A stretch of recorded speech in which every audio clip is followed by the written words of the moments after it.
This is a kid, or is it a squid? Anyways, this is an inkling from Splatoon, and in order to be really good at this game, you have to be able to shoot down enemies, ink the floor, swim through it, and jump all over the place. But what if jumping was out of the question? Today, we'll be playing all of the Splatoon Games single-player campaigns, and we'll see if we can beat it without ever jumping. Well, are you guys ready? Let's just jump, let's just swim into it. Time to play the very first game in the series, the Wii U one. And I want to take a moment of silence, as the online features for this title and all other Wii U games are gone now. Which means I'll never get to play this online ever again. Anyways, let's not cry because it's over, let's just smile because it happened!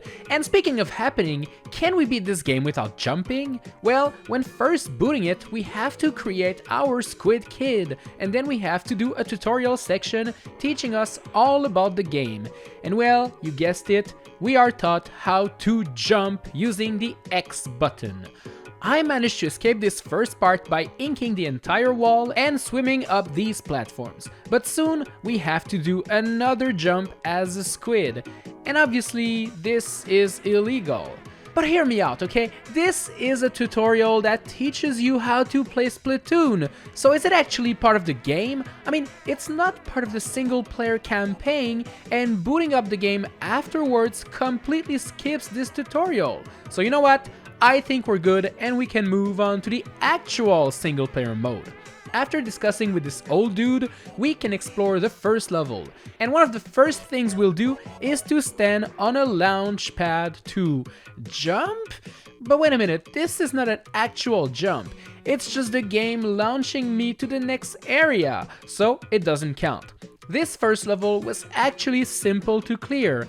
As for level 2, it featured way more vertical sections, but we actually never need to jump if we want to climb to the top.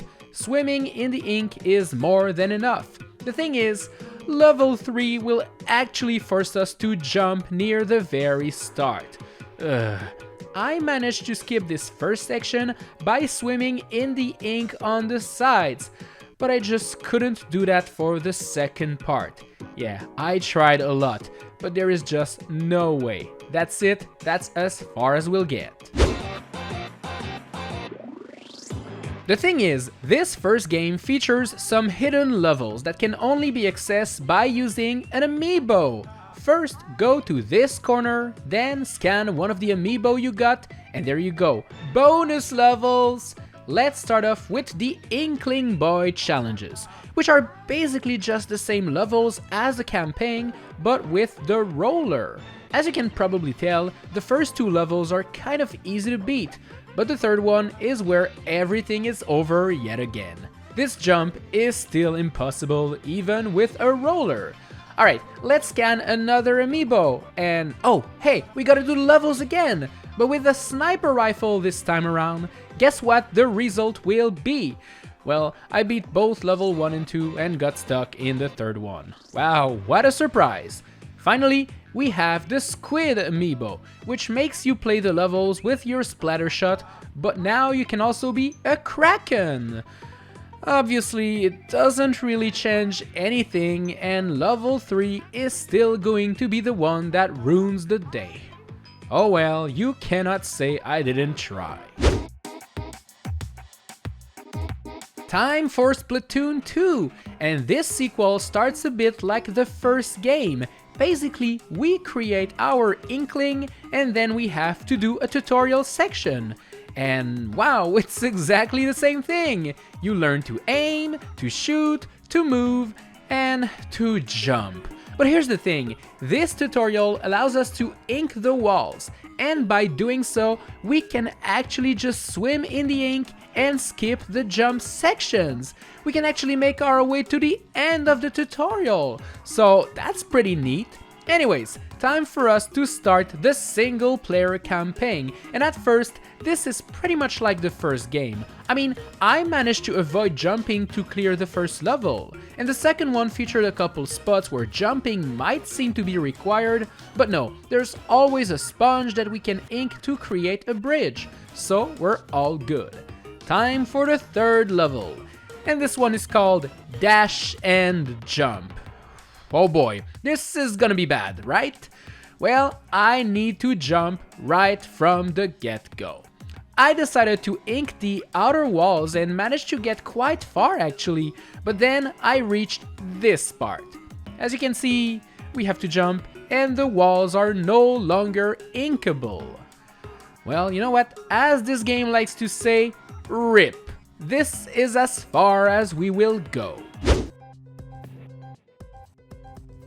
While this game doesn't have any extra amiibo challenges, it does have a very cool DLC called the Octo Expansion, so let's try to clear this one, shall we? The intro stage features a bunch of rails and other things that will allow you to clear it without ever resorting to jumping. Time to hop into the train and proceed with the first challenge, which is just a level where you gotta fight some Octolings, so jumping is actually not needed. My next stop was the bouncing station, and it's full of those bouncy cushions. But the thing is, we normally have to jump on them to get to this platform up there. If we don't jump and we just bounce, well, we just cannot reach it. I tried inking the top and turning into a squid to swim up the ink, but alas, nothing worked. Thankfully, this DLC allows us to try many levels, so now we tried the station to the right. Let's go to the left side this time around. This one is a station where you are inside of a rolling ball, and the first thing you have to do is to jump on these platforms. I tried rolling fast, I tried exploding, I tried everything I could think of, but there's just not much we can do inside this ball. Guess that does it. Alright, let's move on to the next game. Yo, it's the most recent game in the series, Splatoon 3, and at first, there's yet another tutorial section that will teach you the basics, including how to jump. They fixed their mistake they did in Splatoon 2 and made the walls uninkable this time around, meaning I had to jump a couple times. But just like the first game on Wii U, I don't really consider this tutorial section to be part of the game, as it actually takes place before we even see the title screen. So for that reason, I will not consider it, and I will move on to the single player campaign. At first, this story mode plays exactly like the first two games. You meet Captain Cuttlefish, he asks for your help to retrieve Zapfishes, and you start visiting some levels. The first one is pretty simple and actually never requires us to jump. Same thing goes with level 2, but I have to admit that close to the end, it looks like we have to jump above this pit. But the thing is, if we ink the brick tower quite enough, we can just fall down over there and then swim up the ink. Good stuff. Our track record with third levels isn't particularly good, so hopefully we can break the curse in this game. This level features a bunch of ink tracks, and one of them is located above another one, meaning that we have to jump. Wait a minute, do we? If you're on a track and you just stop holding the ZL button, you will gain some momentum without ever jumping. We actually managed to clear the third level! The curse has been broken! New record, baby! Level 4 was actually very easy, and I cleared it in like 1 minute. Time for a boss fight, and it's DJ Octavio? Already? I thought this dude was gonna be the final boss yet again. Doesn't really matter, because the fight was actually pretty simple, and soon the dude will be destroyed, and we will fall down to the next area. So this new area requires us to go up there, but we can't jump and we can't ink the borders. Okay, let me try something. If I put ink all over the place and then I turn into a squid and I kinda go around there on the sides and... Oh, wait a minute, it worked! I managed to clear this jump without jumping! Heck yeah! But this joy is very short-lived, because I just cannot get inside the kettle to try the next level. There's just no way to climb there. And if you were thinking about using the menu, well, look at the button. It says jump. So yeah, this is definitely illegal. So sadly, this is as far as we'll get.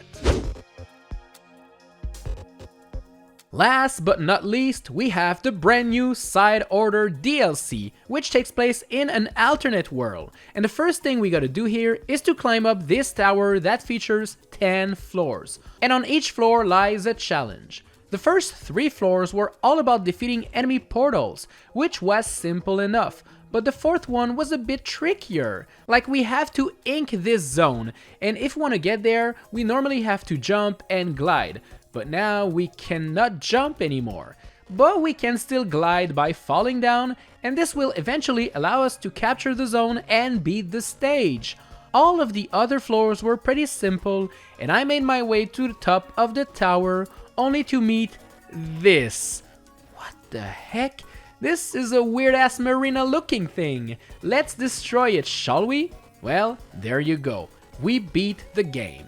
That was pretty fast. Unless this is not actually the end. Uh-oh, the tower is actually bigger now. It is 30 floors high. Okay, that is way more. But if we get back to the top, we'll be all good. So let's try it. In order to make my way to the top, I decided to pick the easiest levels whenever I could. Not gonna lie, being unable to jump made this tower ascension a bit difficult at times. Because enemies don't really care about my little dumb jumpless challenge. These guys are savages. Oh, and did I mention there are bosses to fight too? Yeah, these guys can be relentless without your ability to jump. And I have to admit that I died a couple times while going up, but eventually I made my way to the top without ever jumping. Time for the final boss, and it wasn't actually too difficult to destroy him, even without my ability to jump. After defeating his portals and shooting him down many times, it was time for the grand finale, and here we go.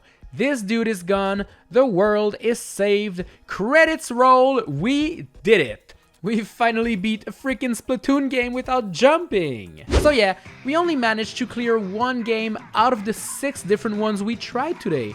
I'm still pretty happy about it though. Thanks a lot for watching the video, I hope you enjoyed it, subscribe for more, and click the cards on screen right now if you want to see this challenge, but attempted with the Mario and the Zelda series.